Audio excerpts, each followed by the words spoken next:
everybody. Welcome back to another episode of Butterfly Soldiers. I'm your host, Rufaro, and we have our all time favorite, Hilda, is with us today. Guys, I'm so excited. This is part two of the healing series that we were doing. Last week, we did promise you that we were going to get better at honing down on the things that we were like, okay, this needs a little bit of help. And I think we've done a good job, right? I think we did. We'll see though. We'll see how it goes. So that conversation that we had, we ended up realizing that there's so many ways to look at healing. But for us, we thought there are specific areas that need to be healed because it covers everything about you and you're not just one plane, right? There's so many facets to a human being. So the ones that we've ended up discovering was you got to be healed from your emotions need healing, your thinking needs healing, your boundaries need healing, your appetites need healing, and your self-identity needs healing. I mean, when you think about that, I just get tired. I'm like, where are we? Like what?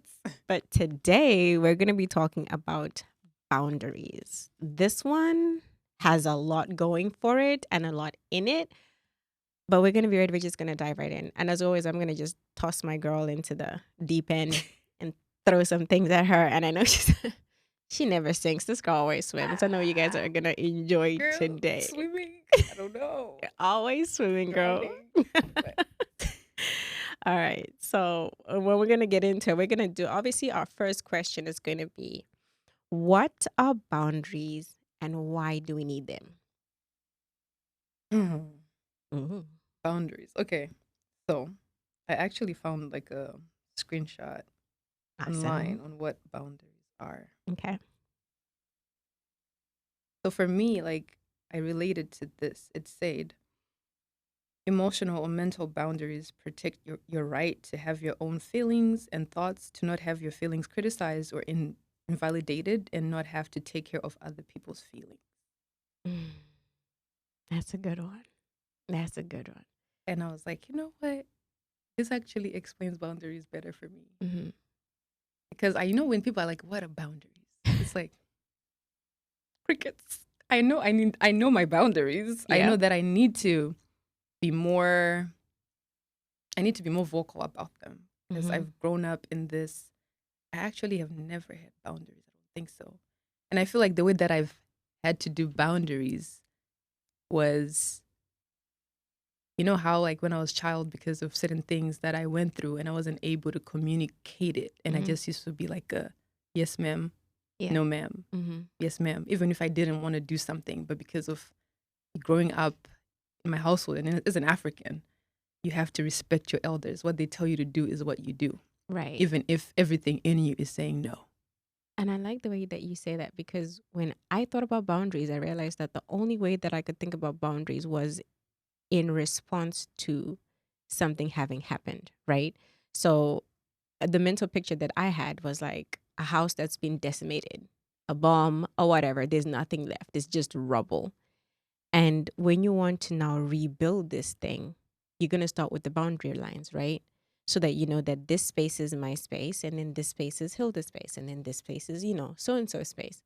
So the boundary lines are what help you know where you stop and where somebody else stops.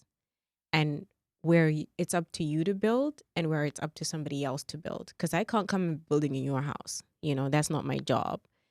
And unless you invite me for a specific reason. But otherwise, generally boundaries for me was like knowing what's my stuff and my turf and what's your turf.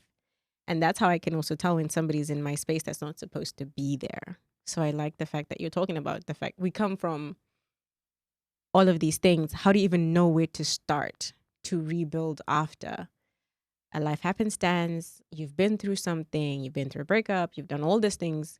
I think the first thing, which is why we're starting with it, is mark out your boundary lines, right? That's get your walls up first. But I actually like what you said. I actually like how you say it, like a house, you build boundaries around your house and the other person. And I don't come to your house unless I'm invited. Exactly. I actually like that. Yeah. I'm going to start using that. I've never thought of it like that. Unless you're invited. No, but for real.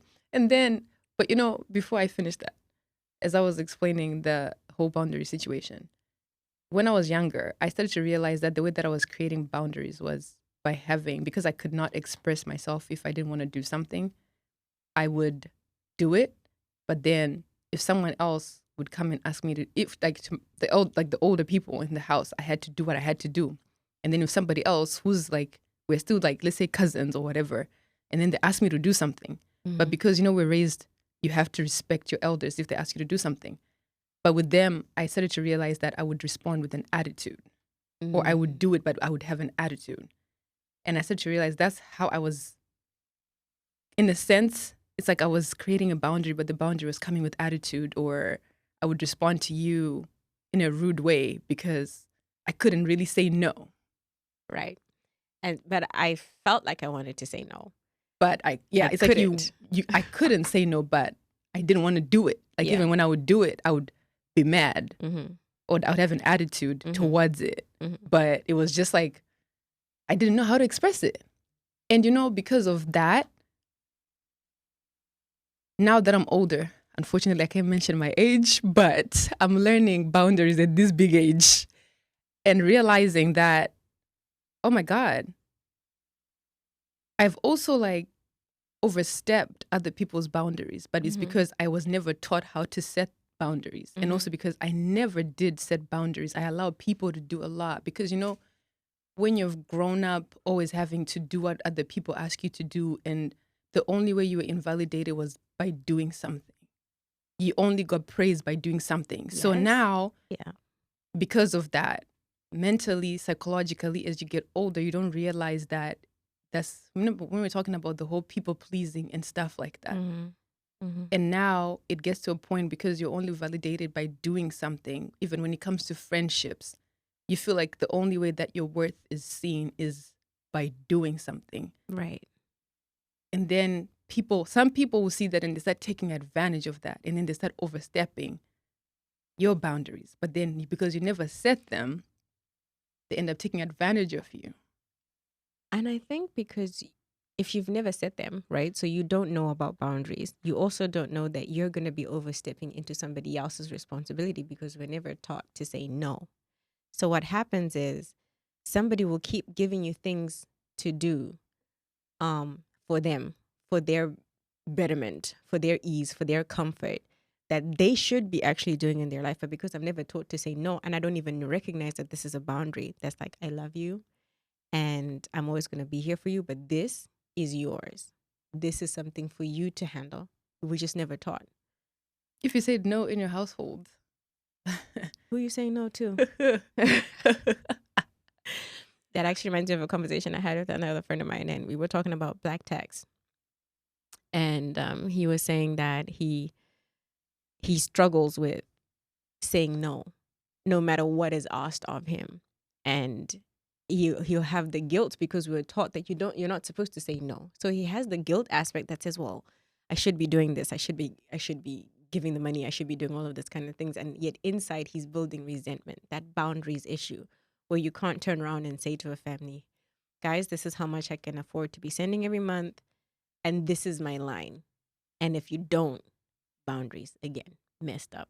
Is that interesting actually how much of life is affected by not having these boundaries? And we're never taught boundaries when we're young, because the people that were supposed to teach us boundaries were the people that were overstepping boundaries. Oh man, I guess also it comes down because they were never taught boundaries either. I can only teach you what I know. I can't teach you anything outside of that, which is why it's important that we begin to know better so that we can do better, Then our kids can be better. All right. So now that we've said, okay, figured out I need this huge thing called a boundary, and I've never had it. I don't know where it is, and I have to figure this out. How do you start the process of setting up boundaries? Now, for us with our big age, and mind you, my age is bigger than yours, how do we start this thing of learning to start to set up a boundary that you have not had? Where do you even begin? I feel like the first step to creating a boundary is learning how to say no. Oh, that word. Learning how to say no, and when you say no, learning to not feel guilty after you say no. Right. To be able to, someone asks you to Pharaoh, let's do this. And you're able to respond with, no, I No. won't be able to do it. And after you say no, I won't be able to do it, to actually sit and go through that little feeling that you have of like, maybe I should. Was I mean? Are they now not gonna like me because I said no? Does that make me a bad person because I said no? That's so funny that you said that. When I heard that thing about the power of the word no, and Mel Robbins does a whole thing about this. I've got so many of her books, but she talks about how you don't have to give an excuse. So for me to say no, I have to have the biggest reason. Either my cat died or I'm sick pretty much to go to the hospital. Like I can't just say no because I'm not I at that moment I don't have the energy for it. I don't, or even like if I'm not coming it means I'm doing something else massive. Maybe that I just don't want to do anything. I'm saying no to this thing with you, this event, this whatever travel it is, to just sit at home and do nothing. That's on my schedule, is to do nothing. But it's so difficult to say the word no because, like, again, we talked about the way that we are raised. No isn't something that you voluntarily give. And it was something that we had to learn later, that no is an actual word and it's a full sentence. Yeah, that's good because when I actually started like as I got older, and when I started expressing to people either at home or friendships, Mm-hmm. when I started to like refuse to do certain things, Mm-hmm. I was always what followed that was why. And I did a lot of having to explain why I wasn't wanting to do. Even with that, it also, especially when it came to like the older people, when they ask you why, and legit, like what you said, your no could literally be, I just do not want to go. Yeah. But you knew that if you responded by saying, I just don't want to go, It wasn't a good it enough was reason. not good enough answer. And then you ended up having to learn how to lie. Now you have Yeah. to come up with the reason why you don't want to go. Yeah. And that reason has to make sense so that they leave you alone. Yeah. Then now, not only do you not know how to set boundaries, now you're also learning how to, now you have to over explain. And sometimes you can over explain and lie. When it came to older people, it's like that's what you had to do. But with my friends, if I said no and they asked me why, I always had to explain why. Yeah. Always I would say, I don't feel like it. And then they'll be like, so why don't you feel like it? Yeah. What's making you not feel like it? Or that thing of like, you might not feel like it right now, but if you come out, you'll feel like it as we go along. And we all know what that would mean. For me to start to feel like it, I'll have to start to drink. And then come the shots. And then come the this. And it becomes a disaster. Why do I have to crank myself like an engine? It's literally crazy because it's one of those things like I realized when I was like in a relationship, when somebody kept asking, why do you over explain, or why do you always have to be defensive? Over explaining. I was asked that, like, why do you have to, why are you defensive? Why do you over explain? And it kept coming that I actually had to sit down. I'm like, actually, you know what? Why is it I have to be defensive all the time when I'm asked the question? Why am I defensive? Yeah. And I started to realize it's because when I was younger, I was always asked why. And that thing that you're talking about, resentment and annoyance of that question being asked so many times because you didn't want to explain why, but because you had to. When it comes to like other personal relationships, when you're asked the question, it's a trigger, even though it's actually not towards them. It's something that's actually coming from childhood. You know what I just realized? Every time we had to give an excuse or come up with a reason why that was good enough, not for us, but for somebody else, we invalidated our own why. Because if my why is just that I want to sit at home, I've had a long week, I just want to rest, or I am not in the place to want to go out and have a good time, and that's my legitimate reason. If I have to find out a reason that sounds better for you, I've invalidated myself. So I'm actually not even becoming my authentic self. Like my reason isn't good enough. So I have to come up with something that sounds better to you or is more palatable to you. And that has so many doors that open down. People pleasing, girl. People pleasing. Like I need a t-shirt and a cup and a cap and legit people pleasing is what, as we're talking about this, this is actually like a healing and an understanding. This like is why how you and I people have pleasing like our therapy starts. sessions go. That's literally it. Yeah. Because our own reason isn't good enough. So we have to do it. And that boundary line goes off that when I say something, it's good enough. And when I feel something, it's good enough. My reasons are good enough. We've just learned about it later now when we discovered, hey, boundaries. Hey, something wrong with that. Because why do I have to come up with a reason for you? It, girl, in our big age. Okay. Lord be with us. So now that we've seen, okay, we need to have some boundaries and the power of that little word that says no. How difficult was it to start the process of implementing boundaries? And when I say start the process, coming from a recovering people pleaser who's still in the journey, I'm still, girl, I don't even know that I'm halfway. I'm recognized myself now. Right. I don't know if I'm halfway, but one thing I can say is now, I guess what's important is you realizing that you have been a people pleaser. Actually Recognizing accepting it and saying it. right? And saying, listen, I actually have been doing this for a very long time. I have been doing this for a very long time. What was the hardest part of communicating this little word called no, which was boundaries? What was the hardest part of expressing this to people?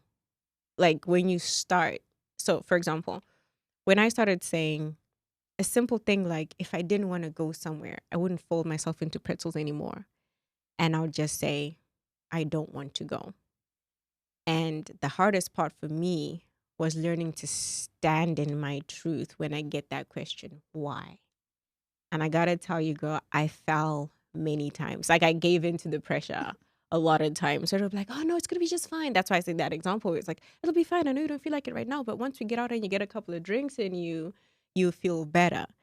And I had to do that a couple of times. I realized that the hardest part for me wasn't even them, it was me. I had to do that a couple of times of waking up and feeling like I've lost a whole weekend pretty much because the older I get, the more my body doesn't do what I used to do in my 20s where I could go out and drink all night. I'm up the next day and I go to work. And now my liver's like, I'm sorry, ma'am, we're not doing this, not today, right? The problem was me because I had to learn to stand my ground and be okay if they get mad at me.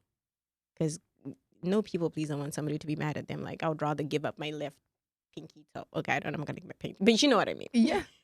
And I think it's the hardest when you're somebody who has a kind heart. Yeah.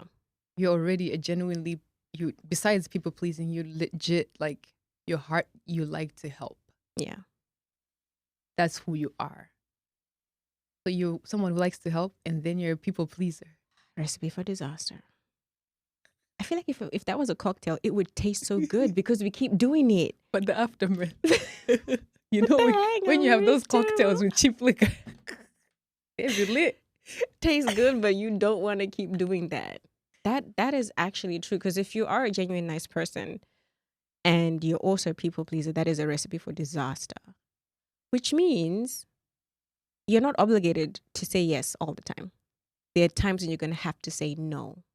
This reminds me of something that I heard from Ture Roberts on his book Balance. He said, the more you're on the path to walking towards your purpose, the more no is going to become your best friend. You're going to say no 90% of the time and yes maybe once. And when I heard that, my mind was like, I'm sorry, no, how many times?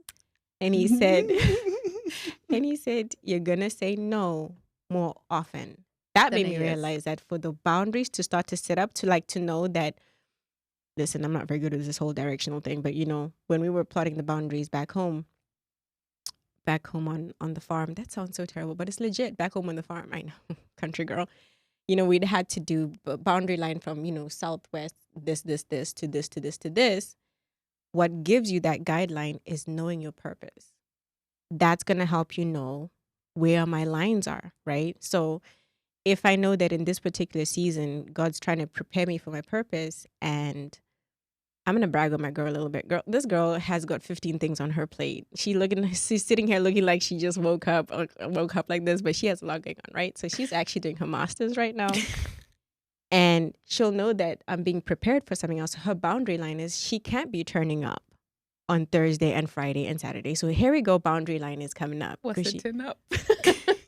I don't know, girl. Good question. You see how much your boundaries had set? Like you've forgotten what that was like. We talked to Memorial Day weekend and she was like, girl, I'm over here in my book. I don't even know what's going on. But when you know where you're supposed to be at that time, it's going to help you know what to say no to, especially for those who are genuinely kind, right? You want to help everybody, but you're not called to help everybody. And how do you know that when you know what you're supposed to be doing? Like, I can't stop what I'm doing and come and help you save the koala bears in Australia for the next 3 weeks when I know I'm supposed to be writing. I'm in summer school right now, right? I'm kind, I know, but I can't. Listen. And it's still there. You know, like you have moments where sometimes like you like, you know what? I've just been indoors.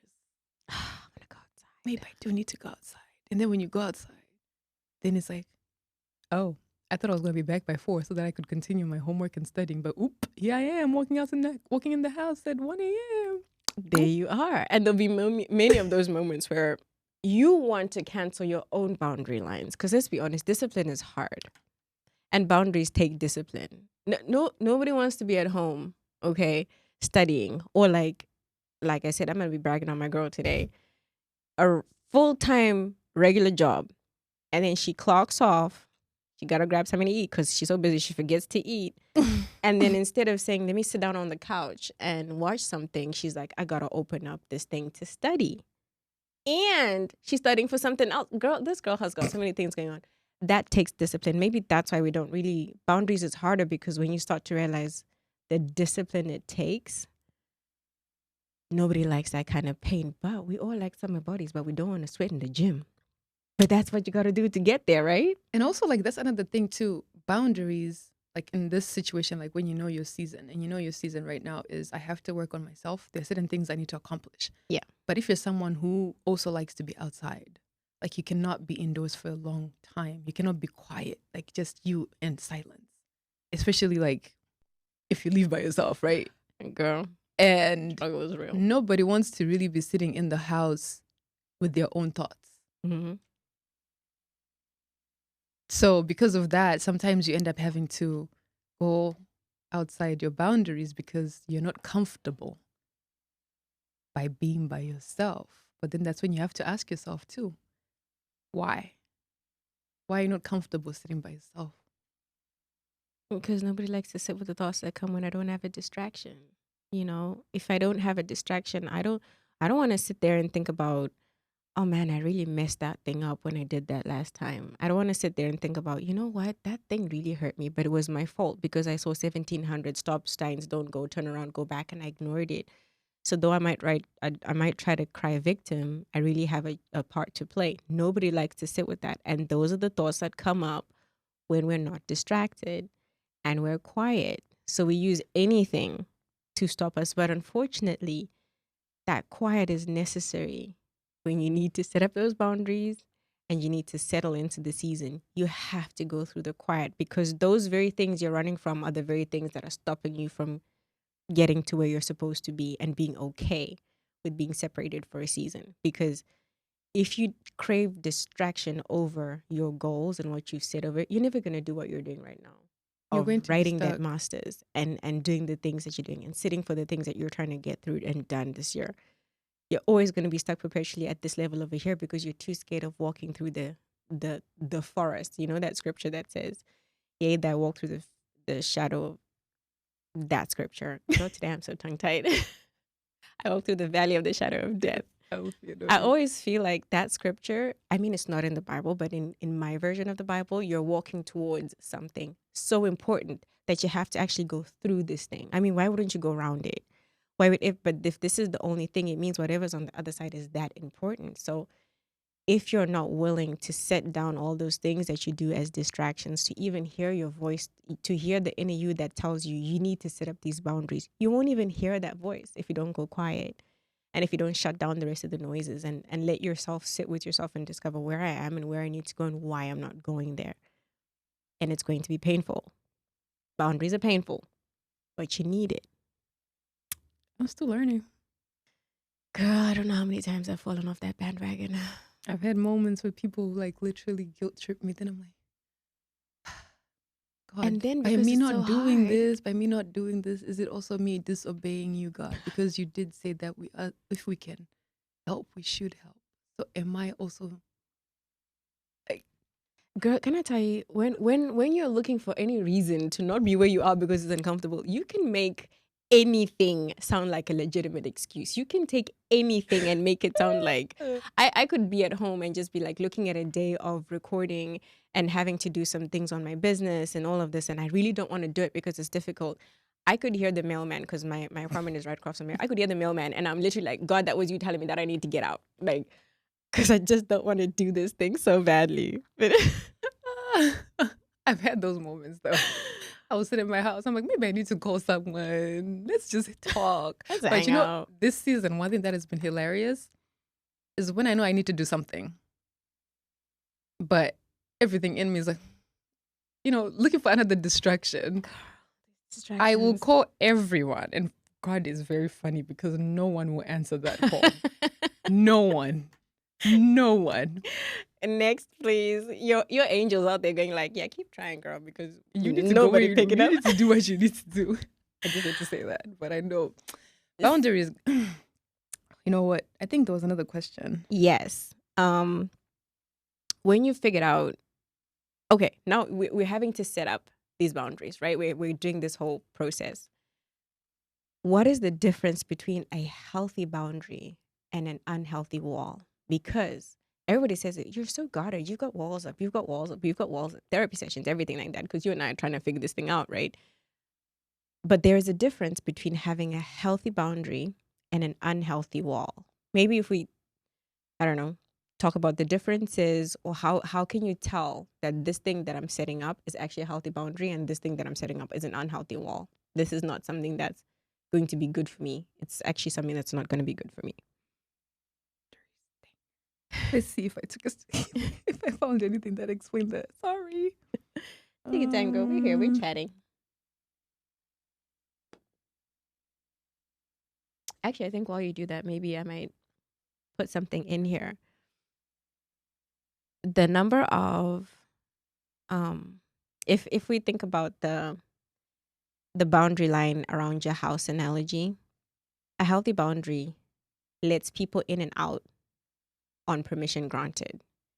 So I'm not in a prison and you're not being what's the word? Excommunicated with no chance of coming back in, right? So a healthy boundary lets us come in and out as and when we need to. But I think an unhealthy wall creates a prison for you and a place where somebody else just can't come in. Because most of the time, an unhealthy wall is a sign of a trauma that's not healed, whereas a healthy boundary is a sign of healing from a trauma. So if I have an unhealthy boundary, something's happened to me, I'm so sick and tired of getting hurt, getting looked over, all of these things. So what I'm going to do is I'm going to protect myself.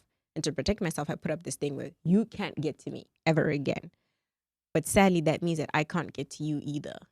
So even when I'm in the middle of building my thing, and this is what I discovered about you and I's friendship, I'm in the middle of building this thing, and there's times when I need water. My bricks and my cement is dead. And I'm like, Hilda! And Hilda comes running along and she brings me jugs of water. But in an unhealthy thing, I'll be in here dying, needing water, needing sustenance, needing help, and I just will not reach out for it. And I won't do anything because the whole world is against me and I'm done. Like, I'm never going to reach out for it. And no matter, even Hilda's on the other side saying to me, girl, you're dehydrated. Like, your eyes are sinking into your head. I've got water. And she just can't come in because I've put up this unhealthy wall. And so when I thought about it, I was like, okay, this thing that I'm setting up, like my time boundary, right? I'm learning how to prioritize my time and how expensive it is and put boundary on my time that I work when I'm needing to do something, I'm now qualifying every hour. Whereas before I just used to, whatever anybody asked me, whatever it was, however long it took. If I've only got an hour, I've got an hour. But when I'm doing that, I also have to, when I'm doing the time thing, does it mean that I still leave room that if I need to adjust it, even for myself, I can adjust it? Or if something else comes up and Hilda's like, hey, there's something like this that's happening, and it's actually going to be a better thing for me than what I had originally planned, can I move it? Because if I'm just like, this is me, this is my thing, I'm only going to do this like that, that's an unhealthy wall. That's not a boundary, but taking that difference is back to what we were saying before. I have to be willing to give myself the quiet time to do that. have to be willing to spend the time and be like, hey, okay, these things I'm planning to do. Is this healthy or unhealthy? Like, what's going to be the result of this thing?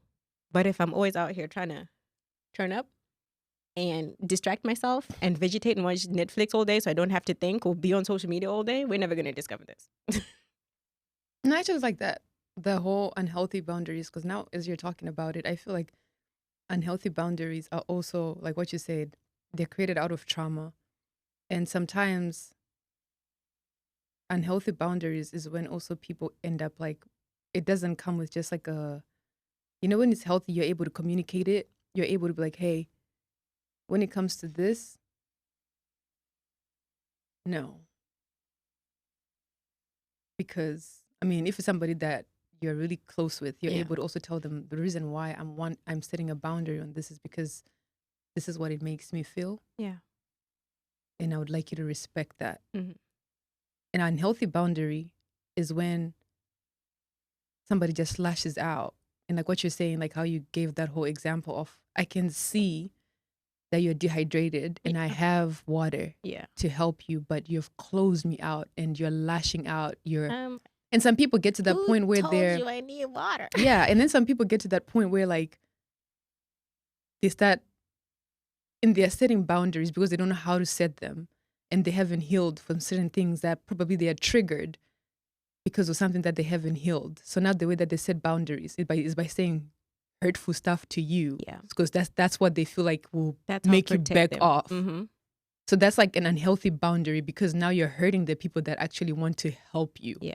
But because you haven't healed and you're triggered, you're not able to actually communicate that with the people will be able to understand. And now they will respect that and give you the boundary. But because you don't know how to explain it, your way of setting the boundary is to hurt people so that they back off. Right. Because you can still have a boundary without having to hurt people and they'll be able to respect it. Yeah. But because if you're not healed and you don't know how to you don't know how to express boundaries, you express them by hurting them because you are still hurt.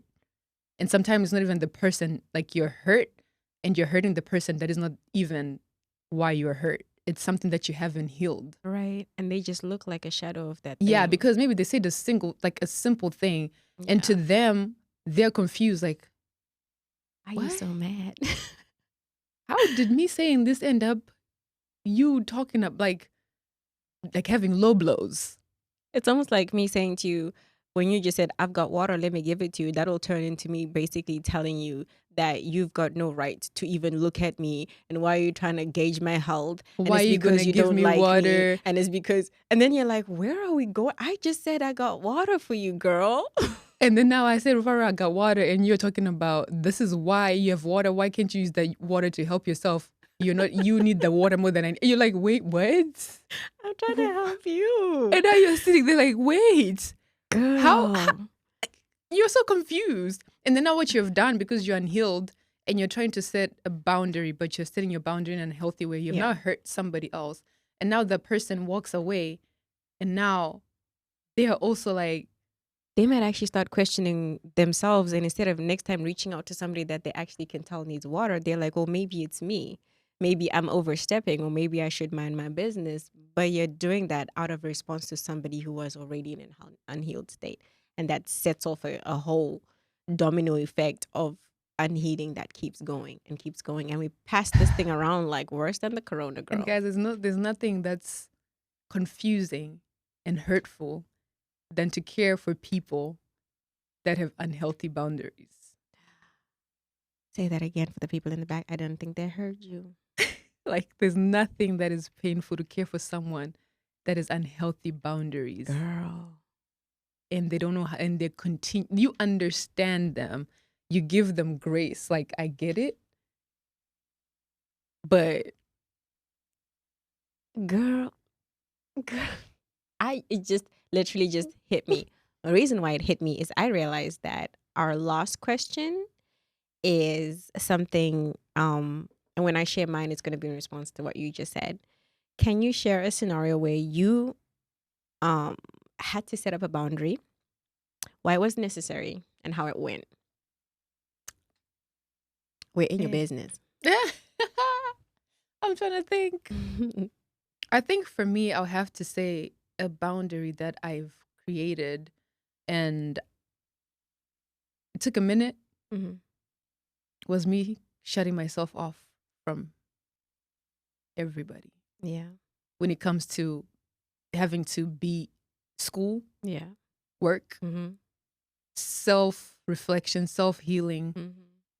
and literally, when I say I've created a boundary, I have a boundary where I haven't even seen my family in like a minute.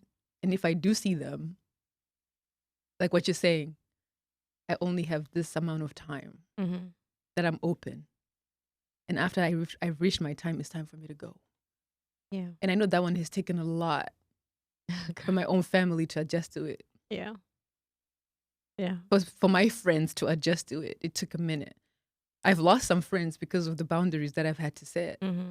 I've Mm-hmm. lost friends. And I know when I started setting boundaries, when I had to do it, it was not the easiest thing. Nope. It wasn't the easiest thing to do. I went through a lot.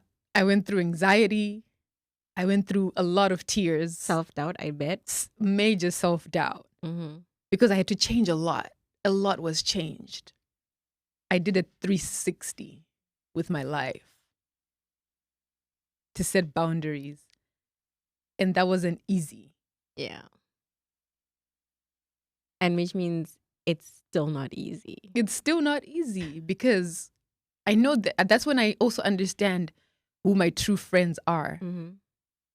Because for you to be my friend and I tell you this is what my life consists of now, You have to be able to and understand you that. at first probably your friends will Yeah. see how long this goes. Yeah. But when they actually see, oh, nah, she's serious, like she's not joking. Mm. You ask me, can I come to your house? And I have to let you know no. Like, how And rude. then you having to also like be like, because you know, when you're in certain stages of your life and you're setting boundaries, you have a few people that you want close, Mm-hmm. and then some people you want them at a distance. Like I still care about you, but right now in the phase that I'm at, I can't Yeah. really be seeing you Yeah. because you're gonna take me to a place that I don't really. Yeah. I'm saying no to that. And if you're gonna take me back there, I don't need the help Yeah, to go back you there. know. And also when you're healing and you're trying to, one thing that I'm learning too when you're healing, and we're setting boundaries. That certain, especially if you're healing from certain people, even when it comes to family, when you're having to heal and having to figure out your upbringing, what was a lie and what was instilled in you that was somebody else's trauma, Mm-hmm. but it's actually not a reality, and having to unlearn things. You cannot continuously be in the same environment that you're trying to unlearn from. Yeah. You have to get out. You have to get out. You have to distance yourself, and people will not understand that.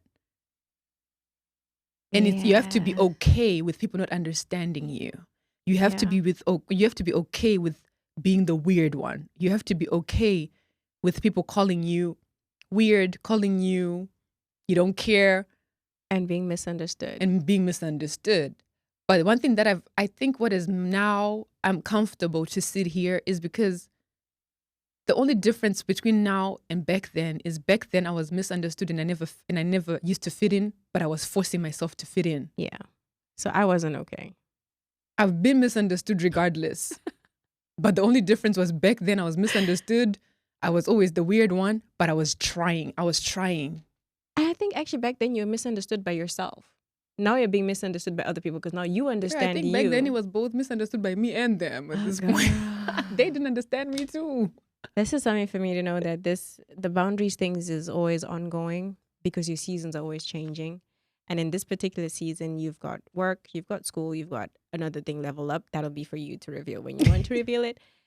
When this stuff changes, you're going to be in a new place. So new boundaries are going to have to, it's like a constant cycle. We always talk about this, like, when are we ever going to stop this learning thing? Like, you know, it's like, okay, God, listen, I just mastered level 399. I think I'm good. And he's like, nope, there's another level. But I had a similar time, a similar experience kind of yours with a friend of mine. And I had been caught up with this whole life of, we always say yes, and the best way to de-stress. after a hectic week is to go out and have some fun and do all of this kind of, until I realized that no, this was actually perpetuating something terrible for me. I actually wanted to introduce something where I didn't work all this time to go out and commiserate with myself and others about how we barely survived it. I wanted something new in my life. So I had to cut out certain things, and I wanted to get healthier. There were certain changes I knew that I had to make. And a friend that I had didn't understand when I was saying, I'm not going to be able to go out and I can't sit on the phone and have all these conversations. And I have to be in bed at a certain time because I have to wake up at a certain time because of my schedules has changed. And they didn't understand what I was doing, but they were also in an unhealed place, that the way that they communicated it was very toxic. They put the guilt on me of like, you're leaving me out here. You don't care about our friendship. Are you now hanging out with other people that I don't know about? It got me to such a place where I actually took longer than I should have to get started, because that toxicity was so bad. Bringing people pleaser from stage left, it was a bad combination. And so I actually took on the unhealed response to me as direction. And that was a bad thing. It ended up elongating the process that I was supposed to, because until I realized, wait, it's actually not me. They're so unhealed that they didn't even know how to communicate just a simple, I'm going to miss you, turned down to let's rip apart what she's trying to do so we can get her back. Unhealthy boundaries. Unhealthy boundaries. As always, I always feel like we've got so much that comes from this. And I hope everybody that was listening, I hope you caught something. I hope you enjoyed it. As always, leave us with our comments and let us know what you think, and tell us your stories about unhealthy boundaries. And if you're a team with us, like where we're hanging out, then constantly falling on and off the bandwagon, you're in good company, because we're always doing the same thing over and over again. Always. So from Hilda and myself from Butterfly Soldiers, just know that if we can try to do this, so can you. We'll catch you guys next time. Bye.